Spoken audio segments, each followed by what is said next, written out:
¿qué es la transubstanciación? Ya le voy a estar mencionando. Esto va de la mano absolutamente con lo que nosotros celebramos como Santa Cena. ¿Sí? Santa Cena. Permítame un segundo. Ok. Transubstanciación. Punto número 1, introducción. Para hablar de la transubstanciación hay que hablar antes y brevemente de la Eucaristía. La Eucaristía, para aquellos que no lo sepan, es uno de los sacramentos centrales en algunas iglesias cristianas, especialmente en la iglesia católica, apostólica romana, pero también de otras como la ortodoxa y algunas ramas también del protestantismo. Ojo, hay iglesias protestantes, va a decir no católica, apostólica romana, que son que celebran Eucaristía. Por si acaso, le aviso. Significado de la palabra Eucaristía, que proviene del griego eucharistía, que significa acción de gracias. Se refiere, por lo tanto, a la celebración de cómo algunos cristianos celebran la última cena de nuestro Señor Jesucristo con sus discípulos. De ahí nosotros celebramos la última cena o la Santa Cena, ¿sí? Pan y vino. Cuando Él instituyó esta Santa Cena de alguna forma, utilizando pan y vino como signos de su cuerpo y de su sangre. Esto lo vemos en Mateo y vamos a ir right now a la palabra de nuestro Señor. Vamos a Mateo para que vayamos viendo inmediatamente la escritura. Mateo 26, del 26 al 28. Y la palabra del Señor dice así. Y mientras comían, tomó Jesús el pan y bendijo, y lo partió y dio a sus discípulos, y dijo: tomad, comed, esto es mi cuerpo. Versículo 27. Y tomando la copa y habiendo dado gracias, les dio diciendo: bebed de ella todos. 28. Porque esto es mi sangre del nuevo pacto, que por muchos es derramada para la remisión de pecados. Remisión de pecados. Por otro lado, también tenemos en 1 Corintios, capítulo 11, versículo del 23 al 26. Damos lectura a la palabra del Señor. Pablo diciendo a la iglesia en Corinto: porque yo recibí del Señor lo que también os he enseñado, que el Señor Jesús, la noche que fue entregado, tomó pan, y habiendo dado gracias, lo partió. Vale decir, Pablo está repitiendo, está parafraseando lo que acabamos de leer en Mateo, capítulo 26. Lo partió y dijo: tomad, comed, esto es mi cuerpo, que por vosotros es partido. Haced esto en memoria de mí. Asimismo, tomó también la copa después de haber cenado, diciendo: esta copa es el nuevo pacto en mi sangre. Haced esto todas las veces que la bebiereis en memoria de mí. Así pues, todas las veces que comiereis este pan y bebiereis esta copa, la muerte del Señor anunciáis hasta que Él venga. De manera que, esto es era hasta el 26. 26. Ahí finalizamos. Ok. Son las dos citas centrales de alguna manera de este estudio que vamos a estar realizando. Pero ¿qué enseña el catolicismo con respecto a la transubstanciación? La Iglesia Católica enseña que en la misa, durante esta consagración, escuche bien esto, el pan y el vino se convierten literalmente, por eso se llama transubstanciación, hay una transformación en las sustancias. Transubstanciación. El pan y el vino se convierten literalmente en el cuerpo, carne, y la sangre literal de nuestro Señor Jesucristo. Aunque mantengan su apariencia de pan y de vino. Pero pastor, ¿cómo cambian? Literalmente sí, pero a lo mejor es figurativo, es simbólico. No, no. Ellos creen literalmente que hay una transubstanciación, que las sustancias cambian en carne, cuerpo, o sea, se están comiendo literalmente al Señor y están bebiendo literalmente su sangre. A esto se le llama transubstanciación, basada en una interpretación literal de Juan, capítulo 6, versículo 53. Esto es para que usted entienda de dónde sacan esta locura. Entre otras citas, esto no es la única. Y además, se basan en estas citas en la autoridad eclesiástica, vale decir, el Papa lo dice y el Papa tiene razón en todo porque es infalible, él no falla, todo lo que dice es correcto y verdadero. Y además en el magisterio católico. Mira lo que dice en Juan, capítulo 6, 53 al 56. Jesús les dijo, de cierto os digo, si no coméis la carne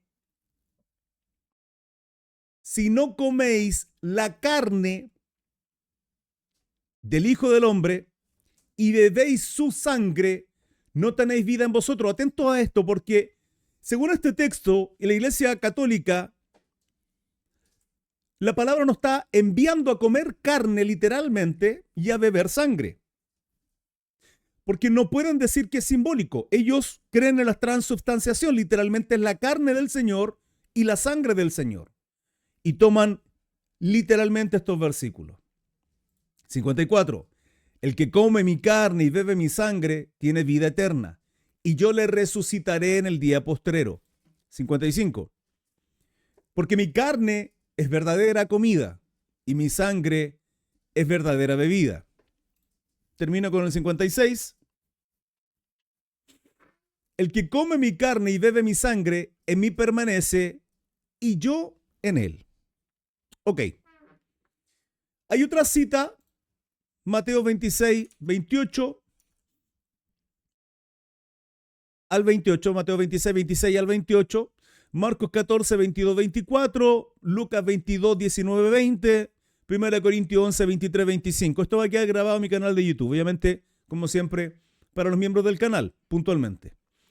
Yo de este video quiero sacar un resumen porque lo voy a volver a resubir, sí, a mi canal de YouTube prontamente. Cuando no lo sé, pero pretendo, mediante el tiempo me lo permita, resubir. Así que sacaré extracto de este video, también algunos really shorts. Por lo cual, ellos establecen que Jesús instituye la cena diciendo, este es mi cuerpo, esta es mi sangre, lo cual la Iglesia Católica, Apostólica Romana, apóstata, herética, interpreta de manera literal y sacramental. Literal, esto no es figurativo, esto no es simbólico. No, esto es literal y sacramental, es un sacramento. Todo esto a modo de introducción. ¿Por qué vamos a abordar esto y otras doctrinas erróneas, heréticas de la Iglesia Católica? Porque estamos estudiando apología. Esto es para que usted aprenda a defender. Cuando alguien le venga con esta blasfemia, usted sepa cómo responder bíblicamente y tener argumentos para poder decir, no, eso no es correcto. ¿Por qué? Porque esto lo dice la Escritura. La Escritura no dice como ustedes piensan. La Escritura dice lo siguiente. Y aquí vamos al punto B. Definiciones del magisterio católico. Este es el propio magisterio católico. ¿Sí? Recordemos anteriormente el motivo del por qué ellos creen todo esto, principalmente porque el Papa lo dice, la autoridad eclesiástica, su autoridad máxima, ¿sí? El Papa, ¿cómo se llama? Ahora se llama León más encima. El magisterio católico, ¿sí? Y porque da la interpretación de esta cita utilizándolas como fundamento. Bueno, en el cuarto concilio de Letrán, 1215, canon 1, leo, abro paréntesis, abro comilla, su cuerpo y sangre están verdaderamente contenidos en el sacramento del altar bajo las especias del pan y vino, habiéndose transubstanciado el pan en el cuerpo y el vino en la sangre por el poder divino. O sea, hay ahí un milagro. Hay una obra milagrosa en la cual ocurre esta transubstanciación. Concilio de Trento, 1545-1563. Sesión 13, capítulo 4 y cánones 1-2. Definió dogmáticamente la transubstanciación. Esto es un dogma. Dogmáticamente, cuando hablamos de dogmáticamente, creemos que esto se cree sí o sí. Esto no se puede cuestionar. Para ellos. Abro comillas.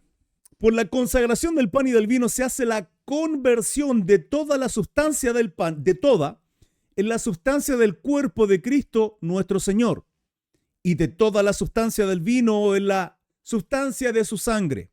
Esta conversión, convenientemente y propiamente, la ha llamado la Iglesia Católica transubstanciación. Por último, el Catecismo de la Iglesia Católica, 1992, número 1376, reafirma lo que se enseñó en Trento. Comilla. Por la consagración del pan y el vino se opera la conversión de toda la sustancia del pan en la sustancia del cuerpo de Cristo, nuestro Señor, y toda la sustancia del vino en la sustancia de su sangre. La Iglesia Católica ha llamado justa y propiamente a esta conversión transubstanciación. Esto es para que se dé cuenta que lo que yo le estoy diciendo no lo estoy sacando de la manga, hermano. Esto es literalmente el magisterio lo generó, lo denominó un sacramento y como dogma. Es un dogma. Esto se cree sí o sí porque la Iglesia lo impuso así. Ok. Hay otras interpretaciones que quiero traerle también. Los luteranos. Porque no solamente la interpretación de la Iglesia Católica es la que existe entre el cristianismo, ¿sí? Iglesia Católica Apostólica Romana me refiero. Los luteranos creen la consubstanciación. Y aunque ellos le denominan, escuche bien esto, unión sacramental, a esto se le llama consubstanciación. No es transubstanciación, es distinto. Son las iglesias luteranas. Las iglesias luteranas es una iglesia protestante. Por eso yo le mencioné anteriormente que la Eucaristía es parte de también no solo la Iglesia Católica Apostólica Romana, ortodoxa, sino también de iglesias protestantes, en este caso los luteranos. ¿Qué es la consubstanciación? Esto significa que no cambia la sustancia del pan y del vino, sino que Cristo está realmente presente en, con y bajo. En, con y bajo. Está presente. A eso se le llama consubstanciación. En, con y bajo el vino y el pan, pero no se transforman. ¿Vale? Se suele ilustrar para que entienda esto, porque es complejo entender esta consubstanciación. Se suele ilustrar como el hierro al rojo vivo.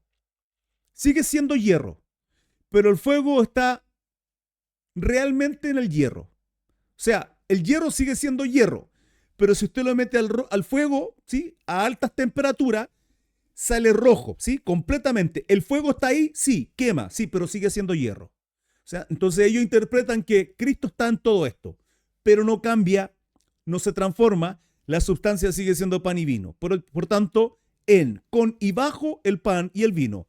Consubstanciación. Los reformados, las iglesias reformadas, protestantes también, entre ellas anglicanas, metodistas. Calvino rechazó tanto Juan Calvino, ¿sí? De donde vienen los peladitos, ¿no? Los calvinistas. Calvino rechazó tanto la transubstanciación católica como la consubstanciación luterana. Fueron rechazadas por Juan Calvino. Estoy hablando de uno de los reformadores. Habla de una presencia real, donde los creyentes participan de Cristo mediante la fe, no por un cambio de sustancia. No es ni transubstanciación, ni es consubstanciación. Es decir, no es solo un símbolo. Presta atención a esto porque tenemos transubstanciación, consubstanciación, y en este caso Calvino dice que es una presencia real, donde participamos de Cristo mediante la fe, pero no por un cambio de sustancia. O sea, no hay un cambio en ella. Pero también define que no es solo un símbolo, sino una comunión espiritual real con Cristo, basado en 1 Corintios 10, 16. Vamos a 1 Corintios, capítulo 10, 16.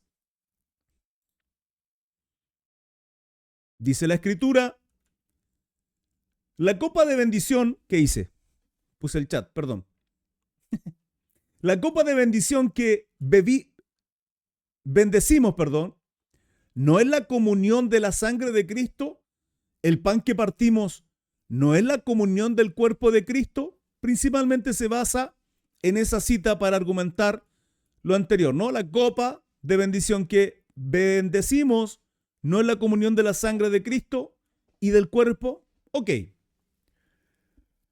Si seguimos con iglesias protestantes, nos encontramos con las iglesias evangélicas, donde ven la cena, la copa y el pan, como un acto memorial. Vamos a Lucas, capítulo 22, 19. La escritura dice, y tomó el pan y dijo, y dio gracias, Y tomó el pan y dio gracias y lo partió y les dijo, diciendo, esto es mi cuerpo que por vosotros es dado, haced esto en memoria de mí. En memoria de mí. Ok. Entendiendo el pan y el vino como símbolos que nos recuerdan el sacrificio de Cristo, no como una transformación literal de la sustancia. Por eso las iglesias evangélicas lo toman como un acto simbólico, memorial. Algo que Calvino no lo tomaba como algo simbólico, a diferencia de las otras interpretaciones. Sin embargo, la presencia de Cristo se entiende como espiritual en los creyentes y no principalmente en los elementos. Vale decir, se entiende que si estamos comiendo pan, sigue siendo pan. Si estamos tomando vino, sigue siendo vino. Pero espiritual, simbólicamente, es pan, es vino, pero es la carne de nuestro Señor y es su sangre, entendiendo el sacrificio, la carne que fue partida y la sangre derramada por nosotros en la cruz. Ok, sigamos. Al final voy a tomar preguntas, dudas, si pueden ir teniendo ahí. Anótenlas, por favor, se los ruego. Pero la pregunta es, ¿la transubstanciación es bíblica? ¿Es correcto esto que define la Iglesia Católica? Citan las que se apoyan en los católicos, ¿sí? Para que cuando usted le conversen y digan, no, si esto es bíblico, bueno, aquí vamos a encontrar algunas citas que ellos creen, piensan que tienen el respaldo para definir que la transubstanciación, este dogma, este sacramento, es bíblico. Número 1, Mateo 26, vamos a leerlo, lo leímos hace unos minutos atrás, pero volvamos nuevamente al texto. Mateo 26 al 28. La escritura dice, y mientras comían, tomó Jesús el pan y bendijo y lo partió y dio a sus discípulos y dijo, tomad, comed, esto es mi cuerpo. Y tomando la copa y habiendo dado gracias, les dio diciendo, bebed de ella todos. Porque esto es mi cuerpo, esta es mi sangre del nuevo pacto, que por muchos es derramada para la remisión de los pecados. Era ahí, hasta el 28. La interpretación católica con respecto a este texto, amados, para ellos es literal. Jesús, como en ningún momento dice esto no significa, esto representa mi carne, esto representa mi sangre, sino que dijo esto es, ellos lo toman literal. O sea, cuando el Señor dice que el pan es su carne, ellos asumen en esa transubstanciación que literalmente es su carne. Porque el Señor dijo esto es simbólico. Como si no hubiese un simbolismo, como si el Señor no hubiese hablado en parábolas, como si no hubiese utilizado otro modo de lenguaje para tratar de entender algunas cosas que literalmente Él no lo dice en muchas ocasiones. En este caso no es literal. Bueno, la defensa para esta argumentación en base a Mateo 26 es que las palabras de institución, esto es mi cuerpo, los católicos lo interpretan de manera literal. Esto es, cuando dice esto es mi carne, esto es mi sangre. Bueno, fíjese que en la Biblia Jesús usa muchas veces el yo soy. En el original griego, ego eimi, el yo soy. De hecho, en el libro de Juan lo encontramos en 7 ocasiones. Vamos a ver un par de ellas. El yo soy en griego representa al Yahweh, al gran yo soy del Antiguo Testamento. porque Él es nuestro Dios. Vale decir, cuando Jehová, Yahweh, el Eterno, se presenta ante Moisés y Moisés le dice, ok, sacaré el pueblo, Señor, ¿sí? Iré ante el faraón, haré lo que tú me pides, pero ¿quién le digo? ¿Quién me envió? Yo soy el que soy, Yahweh, ¿sí? El Eterno. Ok, ese yo soy, Jesús lo utiliza en 7 ocasiones en el libro de Juan, Evangelio de Juan, para que nosotros entendamos que Él es el gran yo soy, Él es Jehová. Bendito eres, Señor. Ego eimi tirá. Yo soy la puerta, Juan 10:9. Ego eimi tirá. Esto es griego. El Señor dijo, yo soy la puerta. En Juan 15:1, yo soy la vid. Ego eimi geampelos. Ego eimi geampelos. Pero cuando veo esta cita, yo soy la puerta, y el Señor dice, yo soy la vid, porque acá dice, esto es mi carne, esto es mi sangre. Cuando acá dice, yo soy la puerta, nadie cree absolutamente que Jesús, nuestro Salvador, al decir yo soy la puerta, Él sea de madera. Nadie cree que al decir yo soy la vid verdadera, Él sea una uva o un racimo de uva. Porque si literalmente cuando Él dice esto es mi carne, se refiere al pan, cuando Él dice yo soy la puerta, ¿por qué no tomarlo literal entonces?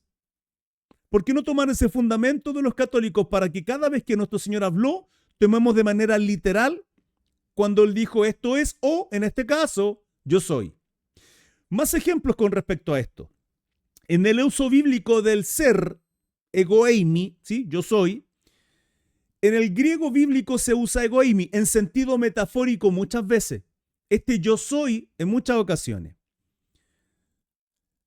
Las 7 vacas son 7 años. Génesis 41:26. Esto es de la Septuaginta. Septuaginta. Versión traducida del hebreo al griego. Claramente las vacas representan años, ¿no? Esto es con respecto al sueño que tiene José con relación a las 7 vacas. Las 7 vacas gordas, 7 vacas flacas representaban 7 años de abundancia y de escasez. Esto es la Septuaginta.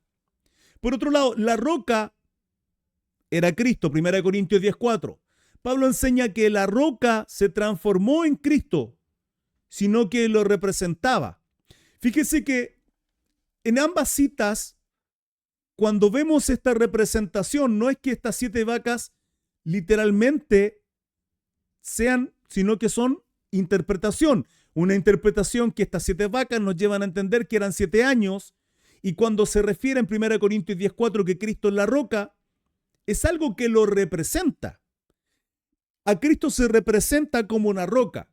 Esto nosotros lo vimos en el primer capítulo, en el primer episodio de las herejías católicas, de estas doctrinas cerradas, donde la Iglesia Católica cree que el Señor vino a fundar la iglesia en Pedro, que Pedro es el fundamento, que Pedro es la roca, ¿no? Porque sobre esta roca edificaré mi iglesia, que el Señor vino a edificar la iglesia cristiana, la iglesia católica, sobre Pedro.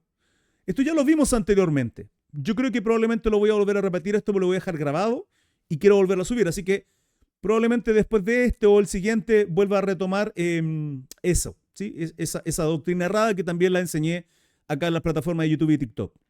Entonces, cuando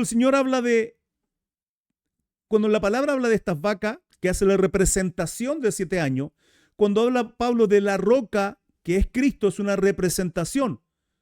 Pablo no enseña que la roca se transformó en Cristo o que Cristo se transformó en una roca, sino que esa roca lo representa, es un fundamento, es algo inamovible, es algo sólido, firme. Es metafórico, no es literal. Por lo tanto, cuando en la Escritura, Mateo 26:26, la Escritura dice, esto es mi cuerpo, el Señor dijo, esto es mi cuerpo, puede legítimamente, ¿sí?, entenderse como, esto representa mi cuerpo. Porque Cristo no es una roca. Las 7 vacas del Antiguo Testamento tampoco eran literalmente, sino que eran 7 años. Simbología. Por lo tanto, cuando el Señor dice, vuelvo, reitero, esto es mi cuerpo, Él está queriendo decir, esto representa mi cuerpo. La sangre es representada por el vino. Ok, punto número 3. Y aquí vamos al concepto de Pascua. Concepto y contexto de la Pascua. El Señor estaba celebrando la Pascua judía. En esa comida, en ese contexto inmediato, ¿no? El pan sin levadura representa varias cosas. Para aquellos que no entiendan, Pesaj, que es la Pascua que celebran los judíos, es la representación, la fiesta que ellos celebran cuando salen de Egipto a Canaán. Salen de Egipto a Canaán y celebran Pesaj con el sacrificio de un cordero y posteriormente los panes sin levadura. Ok, esos panes sin levadura, que además eran panes amargos, representan la prisa, ¿no? El apuro por salir de Egipto, por eso son sin levadura. Son duros y son amargos. ¿Por qué? Porque esas hierbas amargas representan la amargura de la esclavitud. La amargura de la esclavitud. La amargura de la esclavitud de Egipto. Eso representan los panes sin levadura. Y la copa de vino representa la sangre del cordero. Estoy hablando de Pesaj. Estoy hablando de la Pascua de los judíos. Vuelvo y reitero. Los panes sin levadura representan la prisa del Éxodo. Panes sin levadura, que de alguna manera representa a nuestro Señor Jesucristo, ¿no? Cordero perfecto, sin levadura, sin mancha, sin error, que también es representado por el cordero sacrificado. Ok, vale decir todo esto. Es natural entender que cuando Jesús toma el pan, nuestro Señor, y toma el vino, dio un nuevo significado a esos símbolos ya presentes en la cena pascual. El Señor estaba dando un nuevo significado, un nuevo símbolo. Porque de lo contrario, si la interpretación de los católicos fuese literal, Jesús bebió y se comió a sí mismo. Si literal Él dijo, esto es mi carne y esto es mi sangre, literalmente Él se autocomió y se autobebió.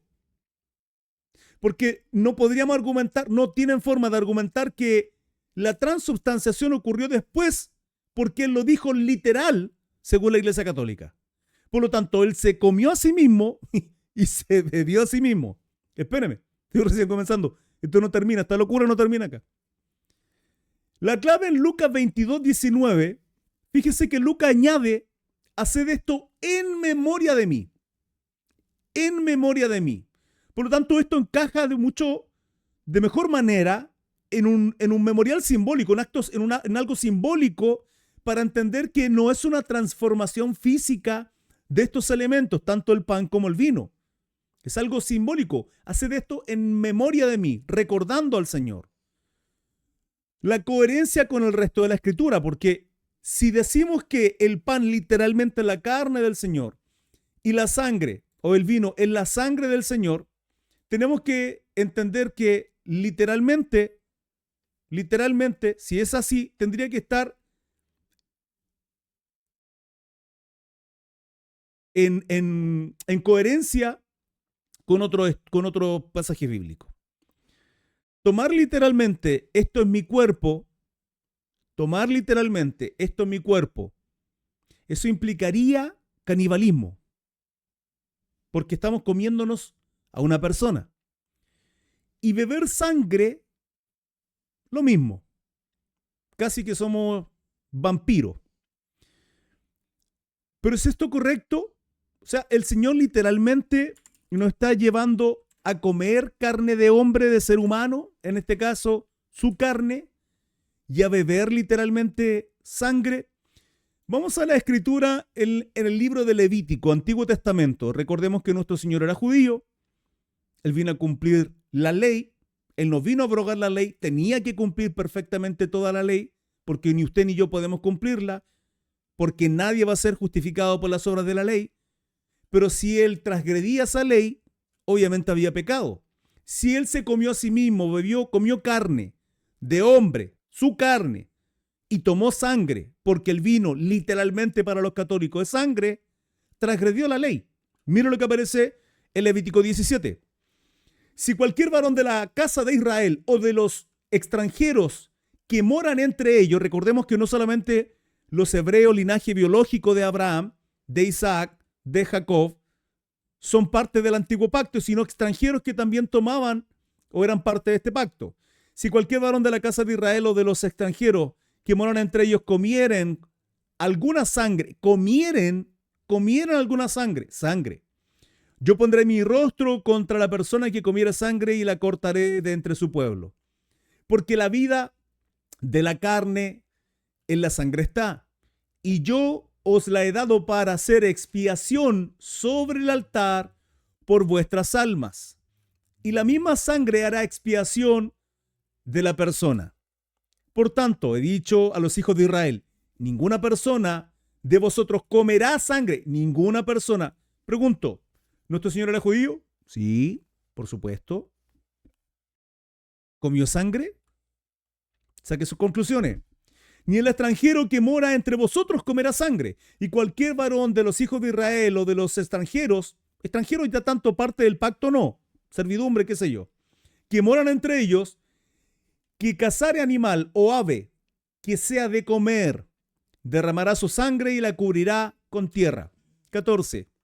Porque la vida de toda la carne es su sangre. Por tanto, he dicho a los hijos de Israel, no comeréis la sangre de ninguna carne, porque la vida de toda carne es su sangre. Cualquiera que la comiere será cortado. Ok. Según los católicos, si nuestro Señor Jesucristo, en esa transubstanciación, que el pan se convierte en su carne y el vino en su sangre, estaría transgrediendo Levítico. Es imposible, hermano. Jesús no contradice la ley, ni tampoco, al contrario, sino cumple su significado. Todo esto que acabamos de ver con respecto a los sacrificios y todo ello, apunta a nuestro Señor. Y es imposible que haya transgredido la ley. Imposible. Bueno, en resumen, para Mateo 26, ¿no? Con respecto a la cita donde ellos toman que literalmente esto es mi carne, esto es mi sangre, cuando el Señor dice esto es mi cuerpo, está usando el mismo lenguaje simbólico que se encuentra en toda la Biblia. Simbólico, no literal. Y en la misma cena pascual, no se trata de una transformación literal de la sustancia, sino de un acto memorial, algo simbólico, que da de alguna manera un nuevo significado al pan y al vino, ¿no? El pan ahora viene a ser su carne y el vino su sangre, que son parte de este pacto. Su carne desgarrada, partida, y su sangre derramada para expiación y remisión de nuestros pecados. Bendito eres, Señor Jesús. Santo eres, Padre. Ok, punto número B. El punto o letra A, veíamos, esto es, déjeme ver el orden en el que estoy.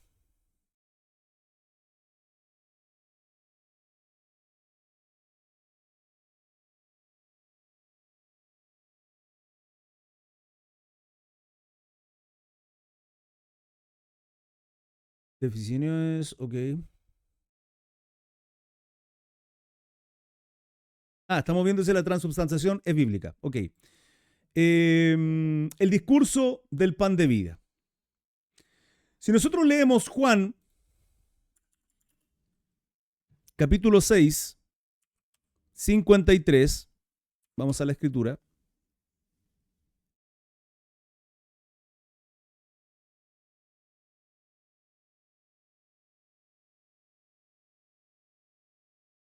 ...53 al 56... dice, Jesús les dijo, de cierto os digo, si no coméis la carne del Hijo del Hombre y bebéis su sangre, no tenéis vida en vosotros. El que come mi carne y bebe mi sangre tiene vida eterna, y yo le resucitaré en el día postrero.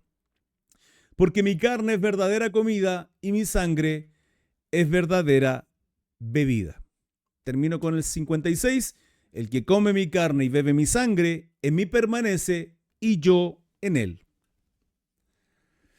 Para el catolicismo, Jesús repite la necesidad de comer su carne y beber su sangre, literalmente. Recuerden que ellos lo toman esto como de manera literal. Fíjese que al decir esto nuestro Señor, si nosotros vamos a ver, esto es el 56. Si nosotros vamos al 60, versículo más adelante, al 66, mira lo que ocurre. Al oírlas, muchos de sus discípulos dijeron, dura es esta palabra, ¿quién la puede oír? Sabiendo Jesús en sí mismo que sus discípulos murmuraban esto, les dijo, ¿esto los ofende? Pues que si vierais al Hijo del Hombre subir a donde estaba primero, 63, el espíritu es el que da vida, la carne para nada aprovecha. Las palabras que yo os he hablado son espíritu y son vida. Ok, ¿qué pasa con esto? Cuando el Señor, luego de hacer todo este discurso, esto ofendió. De hecho, sus discípulos se escandalizaron. Jesús no suavizó sus palabras diciendo, esto es un símbolo. Si los discípulos se escandalizaron es porque Jesús, esto es lo que el catolicismo afirma, ¿sí? En el sentido de que, como ellos se escandalizaron porque Jesús estaba mandando a comer su carne y beber su sangre, se escandalizaron. No se hubiesen escandalizado si esto hubiera sido simbólico, porque ellos hubiesen entendido que él estaba hablando en metáfora, en un simbolismo, en sentido figurado, no literal. Pero como es literal, estos discípulos se escandalizaron y lo dejaron, se ofendieron. Él nos suavizó con sus palabras diciendo esto es un símbolo, esto es una metáfora, sino que simplemente dejó que se fueran. Por eso la iglesia entiende que hablaba en sentido real. Esto es lo que podría afirmar la Iglesia Católica para definir con respecto a estas palabras, esta cita, que como ellos se ofendieron, ellos arrancaron, porque hablaba de manera literal. Bueno, al leer mi carne es verdadera comida, los católicos ven este pasaje como prueba de la necesidad, literalmente, de comer la carne de nuestro Señor. Es más, en el mismo discurso Jesús aclara, en el versículo 63, el espíritu es el que da vida. La carne para nada aprovecha. Esto es la defensa. Esta es la defensa. Las palabras que yo os he hablado son espíritu y son vida.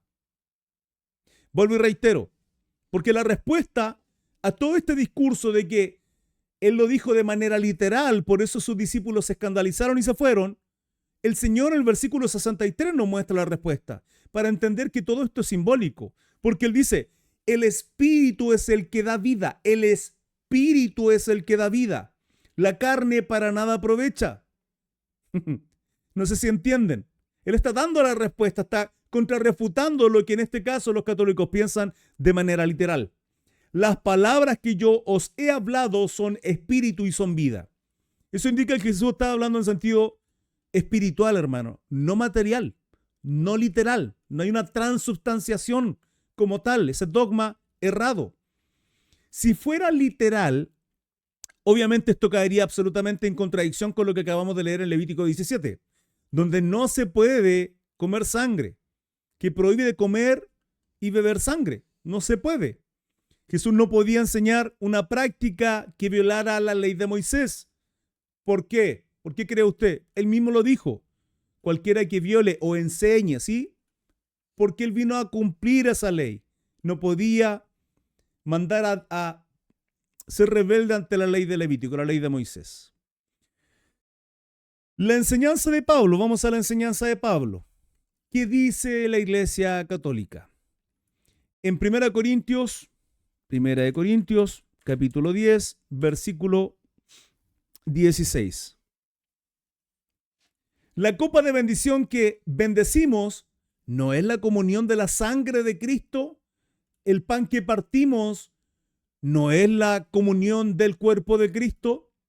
Esto es lo que afirman los católicos para afirmar la transubstanciación, ¿no? Que literalmente es la carne y es la sangre del Señor. Para Pablo, participar en el pan y de la copa es participar del cuerpo y la sangre de Cristo. No solo un símbolo vacío. Esto es lo que ellos afirman. Literalmente, cuando Pablo dice la copa de bendición, sí, esta es la comunión de la sangre de Cristo y luego la comunión del cuerpo. No es algo simbólico, algo significativo o vacío, ¿no? Para ellos literalmente. Es más, en 1 Corintios, capítulo 11, versículo 27, la Escritura dice, de manera que cualquiera que comiere este pan o bebiere esta copa del Señor indignamente, será culpado del cuerpo y de la sangre del Señor. Por tanto, pruébese cada uno a sí mismo y coma así del pan y beba de la copa. Porque el que come y bebe indignamente sin discernir el cuerpo del Señor, juicio come y bebe para sí. Dice la Iglesia Católica, si esto fuera simplemente un símbolo vacío, algo simbólico, ¿por qué Pablo diría que quien lo toma indignamente es culpable del cuerpo y de la sangre del Señor? Por lo tanto, ellos siguen asumiendo ante estas citas que es literal, que hay una transubstanciación, que cambia del pan y que realmente es el cuerpo y que cambia la sustancia del vino para la sangre. Esto apoya la creencia católica de la presencia real del Señor ahí, en esa transubstanciación. Pastor, ¿cómo podemos defender esta errada doctrina? A través de la Escritura, hermano. Ahí mismo en Pablo, 1 Corintios 10, 16 y 11 del 27 al 29. Los católicos dicen que Pablo habla de la presencia real. ¿Sí? La respuesta, obviamente, para ello es que Pablo habla o usa la palabra comunión. Comunión es koinonía. ¿Qué es koinonía? Es una participación, es una unión, es una comunión, no es una transformación. Él habla de comunión, en el griego koinonía. No habla en ningún momento de una transformación. Y cuando dice en el versículo 27 del capítulo 11, cuando habla de ser culpables del cuerpo y la sangre, no necesariamente implica que el pan y el vino sean literalmente el cuerpo y la sangre, sino que participar indignamente, obvio, es ofender a Cristo, porque el acto representa su sacrificio y no una comilona o emborracharse, que es precisamente lo que pasaba en Corintio. En Corintio, y quiero que entiendan lo siguiente, nosotros la Santa Cena la celebramos, la conmemoramos, la recordamos como el sacrificio de nuestro Señor, comiendo el pan y luego bebiendo el vino, ¿sí? Pero no era así como la celebraban ellos. Es más, nuestro Señor, si se dan cuenta en Mateo, cuando dice que estaban comiendo ellos, y toma el pan y lo parte y dice, esta es mi carne. Y luego de haber cenado, toma el vino. No es en el instante, no es en el momento. Nosotros lo hacemos así, entre muchas cosas, principalmente para evitar lo que ocurría en Corintio. En Corintio lo que hacía era una comilona. La gente iba sin comer para llegar ahí a la iglesia, al lugar donde se reunían, y hacían de todo, hermano. No se esperaban a los hermanos, empezaban a comer, era glotonería y eso era pecado. Por eso Pablo corrige esta práctica, esta mala práctica, y dice que eso es comer indignamente, comer y beber indignamente. No se trata de no entender qué es la carne, el cuerpo, sino de la simbología, de la participación, de el recordar lo que Cristo hizo al ser sacrificado en la cruz por nosotros. ¿Qué pasaba también? Que se emborrachaban. Entonces, no era solo una copita de vino para recordar y sentir un quebranto en el corazón y entender lo que Cristo hizo por nosotros. No, se emborrachaban, hermano, literalmente. Obvio, ante esto, Pablo lo comprende y a esto le llama que es como similar a pisotear la sangre del pacto. En Hebreos 10:29 dice lo mismo. Mire, vamos a Hebreos capítulo 10, versículo 29.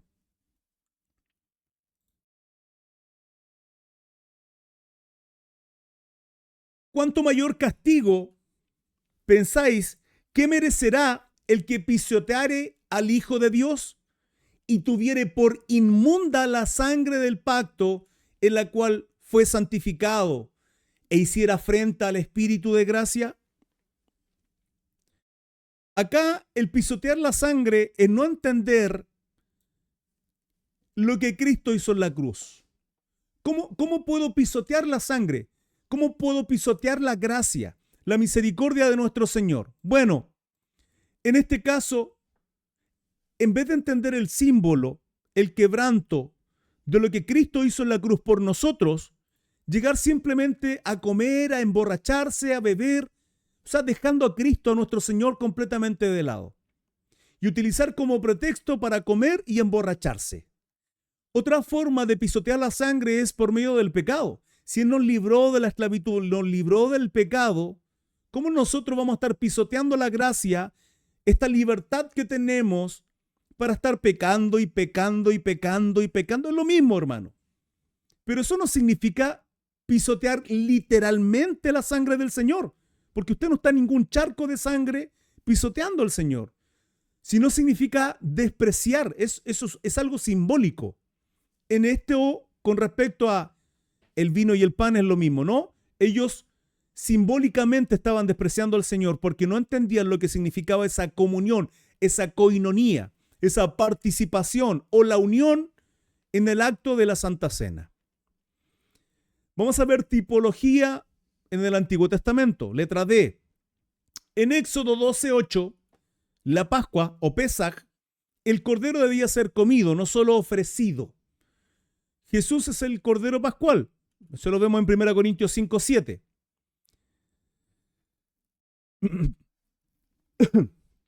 En Éxodo 16:4 y 14:15, el maná en el desierto.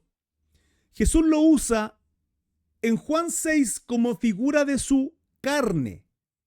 Él dice el verdadero pan del cielo, comparando el maná del Antiguo Testamento, que es el alimento por el cual Dios bendecía, provisionaba a su pueblo en el desierto. Él dice, yo soy ese maná.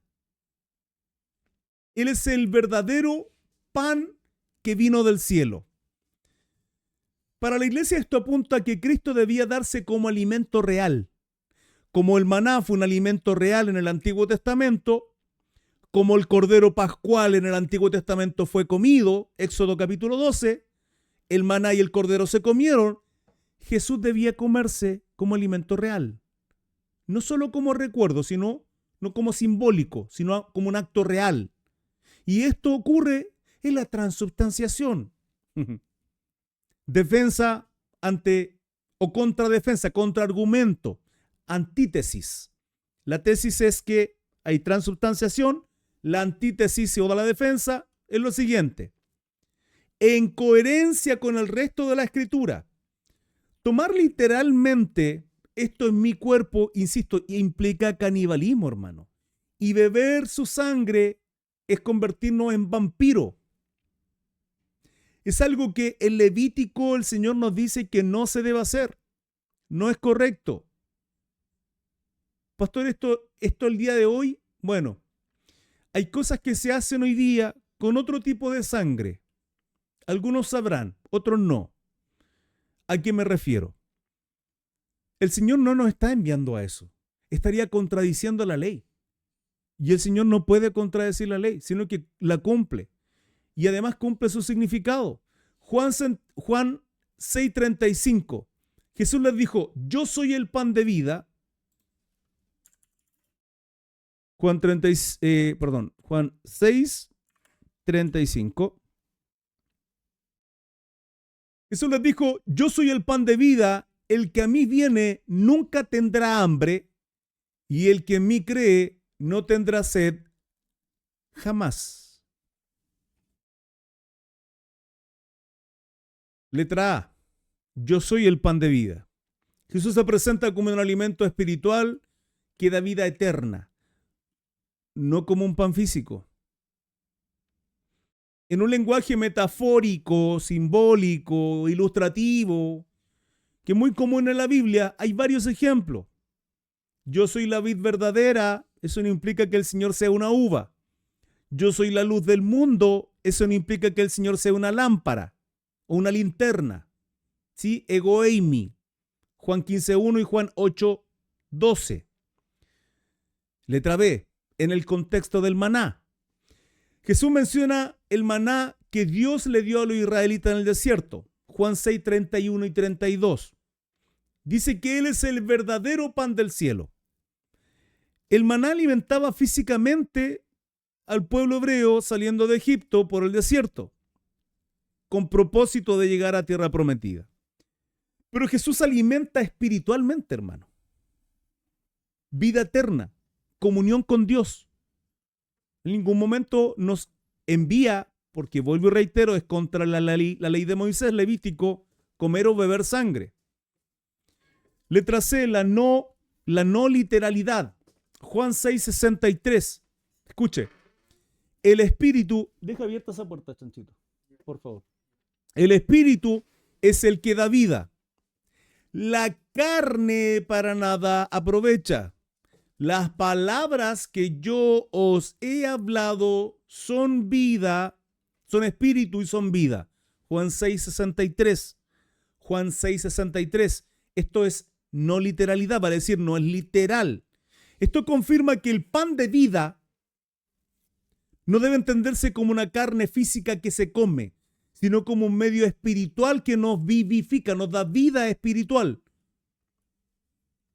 Letra D, la reacción de los discípulos, ¿no? Cuando se espantan y porque el Señor estaba hablando de manera literal, en Juan 6, 60 al 66, porque dice que muchos lo dejaron, ¿no? Mostrando que tomaron sus palabras literalmente, tal cual lo toma la Iglesia Católica, tal cual lo hace la Iglesia Apostólica Romana. Mientras Jesús habla de manera espiritual. Ahora, es interesante porque tanto en esas citas como muchas otras más, hay algo que yo a usted siempre les digo, iglesia, siempre les enseño. Y es que el Señor deja ahí en la Escritura algunas cosas simplemente para ver cómo funciona el corazón de la gente y cómo toma estas enseñanzas. Ejemplo, en el Antiguo Testamento nos encontramos donde un escrito dice que Jehová puso en el corazón de David hacer el censo para que él cayera en soberbia, en altivez de lo que él había logrado en su reino. Esto es en Samuel o Reyes, no recuerdo. Pero en Crónicas aparece, o al revés, Reyes, no recuerdo, ¿sí? Aparece que David, quien puso esto en su corazón, es Satanás. Una cita dice que es Jehová y otra dice que es Satanás. Entonces, los satanistas asumen que como una cita dice que es Jehová y la otra dice que es Satanás, Jehová le reprenda, Jehová es Satanás. De esta manera, muchos ejemplos bíblicos donde da una errónea, tránsfuga, muy incorrecta interpretación que nos muestra lo que hay en los corazones de las personas. El error, la ignorancia o incluso la manipulación de los textos para llevar a erróneas doctrinas y hacer caer a la gente. Acá ocurre lo mismo. Los discípulos se escandalizaron porque tomaron de manera literal, de la misma manera que en Juan capítulo 2, cuando el Señor habla de derribar el templo en 3 días y lo iba a levantar, pregunto, ¿sus discípulos acaso no se escandalizaron? Ah, sí, pero ¿cómo? Si tanto que se demoró en levantarse este templo, ¿cómo lo vas a derribar y lo vas a levantar en 3 días? Pregunto, ¿el Señor estaba hablando de ese templo físico? ¿De qué templo estaba hablando? De su propio templo, de su cuerpo.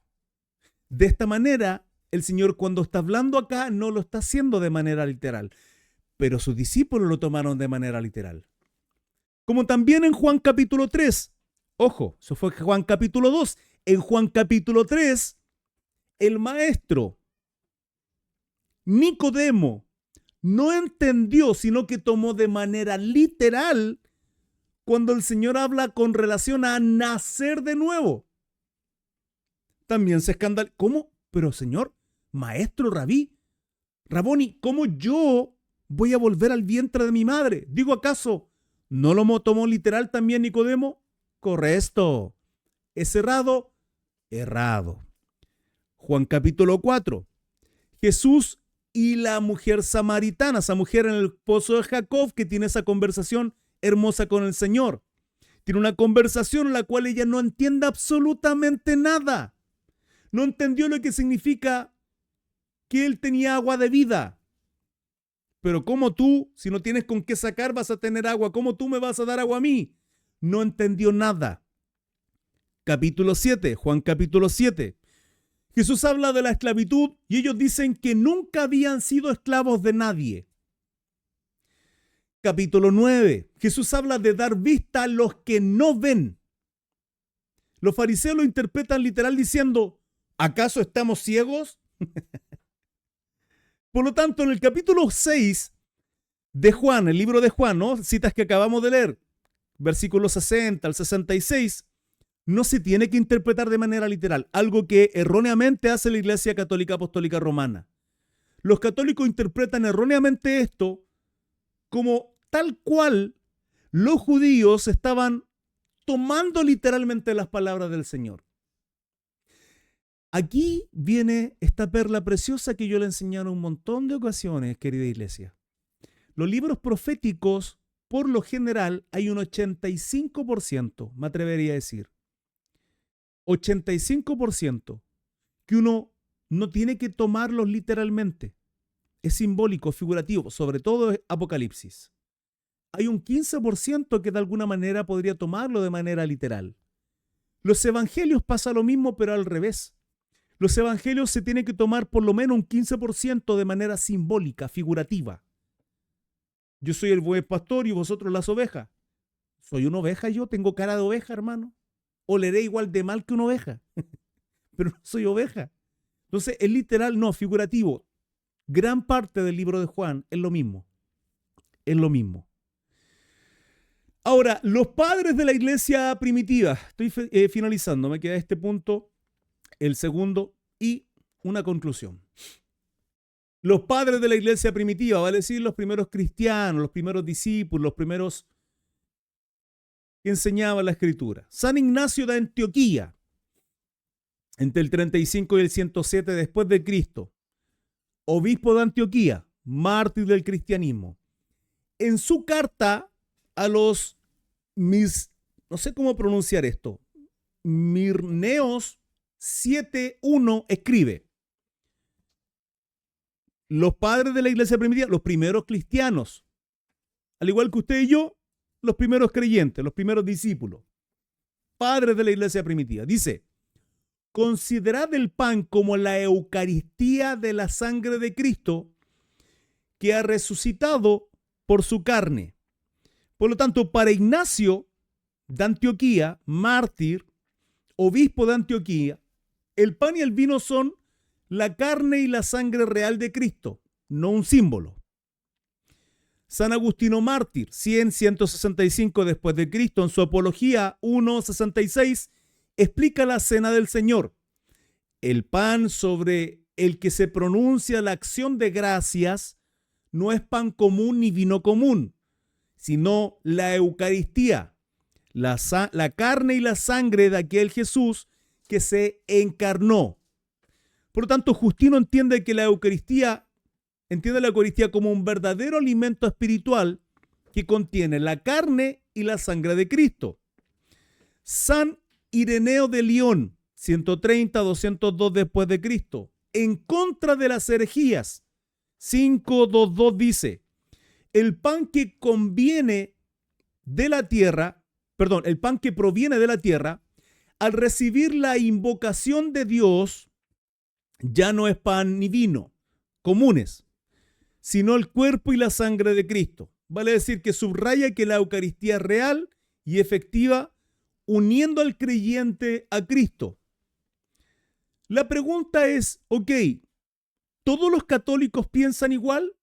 Sí, porque le di algunos fundamentos de que algunos padres de la iglesia primitiva consideraban con respecto a esta Eucaristía, al pan y el vino, qué opinión tenían con respecto a todo esto. ¿Pero todos los católicos piensan igual? No. Escuche. Gelasio I, papa en el 492-496, sobre las dos naturalezas de Cristo. Esto es un tratado teológico atribuido al Papa Gelasio I, pontificado de los años ya descritos, en De Duabus Naturis in Cristo, las dos naturalezas de Cristo.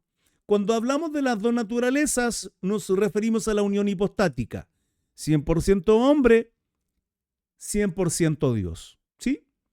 Cito, abro comillas: ciertamente los sacramentos del cuerpo y la sangre de Cristo que recibimos son una cosa divina, por lo cual, por ellos mismos somos hechos partícipes de la naturaleza divina.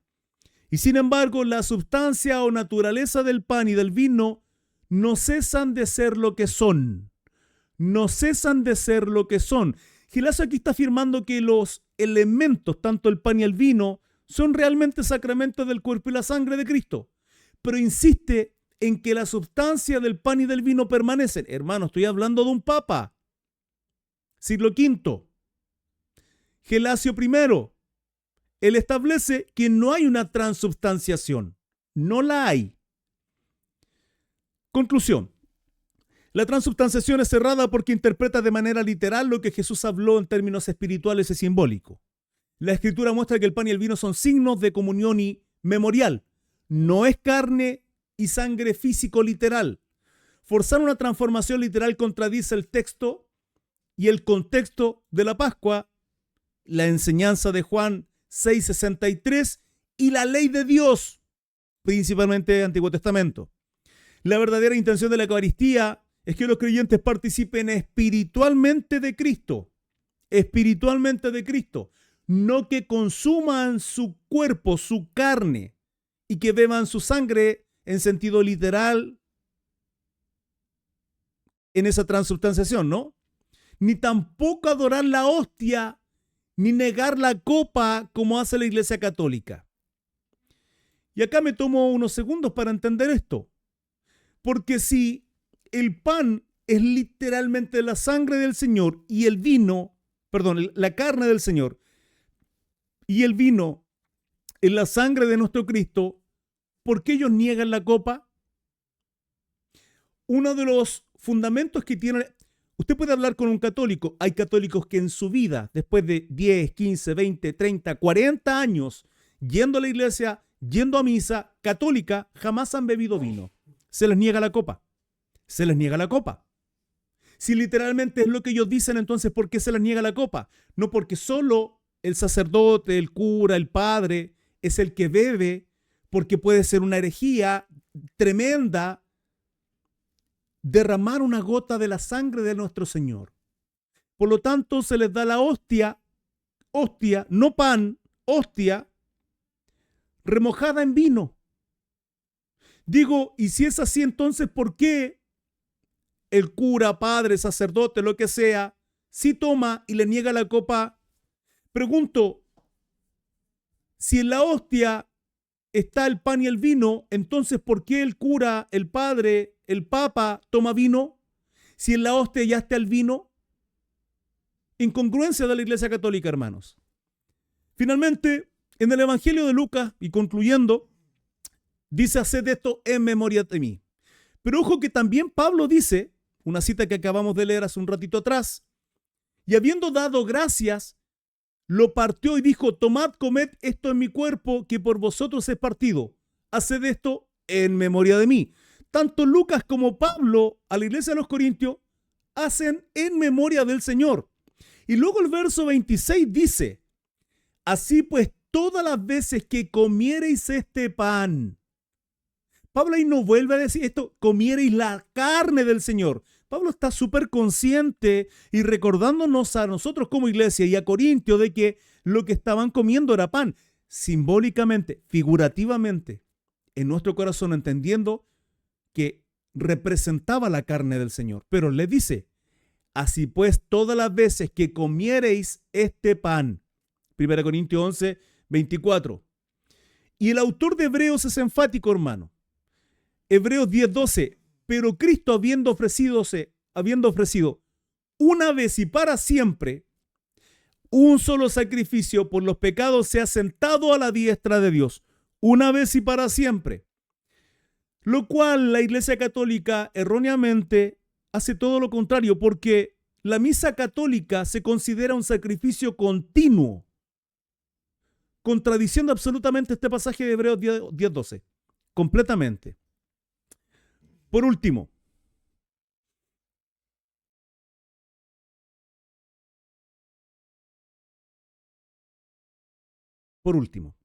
San Agustín, en el 354, 430, fue uno de los más grandes teólogos y filósofos cristianos de la historia.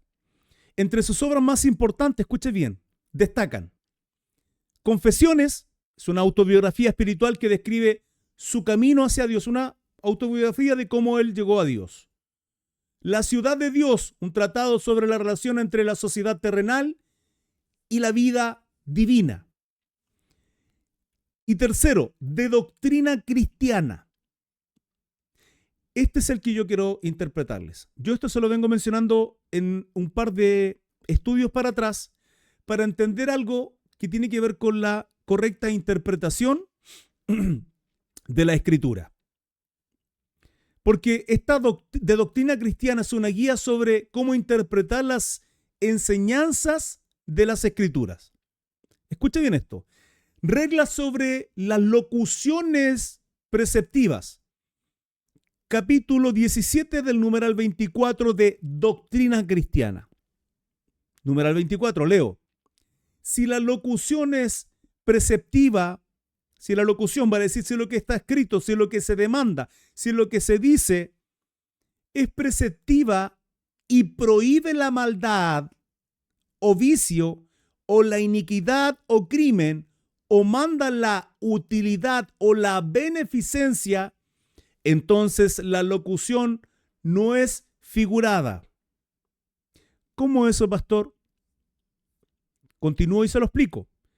Pero si aparenta mandar la maldad o la iniquidad, o prohibir la utilidad o la beneficencia en este acto, es figurada. Dice el Señor, por ejemplo, si no comiereis la carne del Hijo del Hombre y bebiereis su sangre, no tendréis vida en vosotros.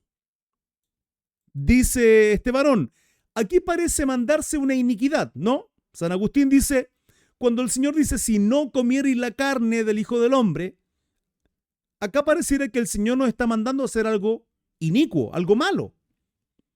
Es una maldad. Luego es una locución figurada. Vale decir, lo que el Señor está diciendo es figurativo. Yo no lo puedo tomar literal. Por la que se nos recomienda la participación de la pasión del Señor y se nos amonesta que suave y útilmente retengamos en nuestra memoria que su carne fue llagada y crucificada por nosotros. ¿Qué significa esto que está hablando San Agustín con respecto a la interpretación bíblica? Me está diciendo que cuando a nosotros se nos demanda un texto, quien sea, se nos demande, se nos obligue, se nos diga a hacer algo malo, es figurativo. Cuando se nos mande a hacer algo bueno, es literal. Cuando se nos demande hacer algo malo, es figurativo. Cuando se nos demande hacer algo bueno, es literal. ¿Me explico? Pregunto, cuando el Señor dice que comamos su carne y bebamos su sangre, ¿es bueno o es malo? Malo. ¿Por qué? Porque en contexto con las escrituras del Antiguo Testamento principalmente, nos dice la ley que no se puede hacer eso. Por lo tanto, lo tomo figurativo o literal. Figurativo. Según San Agustín, yo estoy completa y absolutamente de acuerdo con él. Iglesia, he concluido esto. Espero que haya sido de bendición. Les leo los comentarios. Quedo atento a ustedes. www.crisarmesa.cl. Estudios bíblicos a diario, 21 horas, horario en Chile.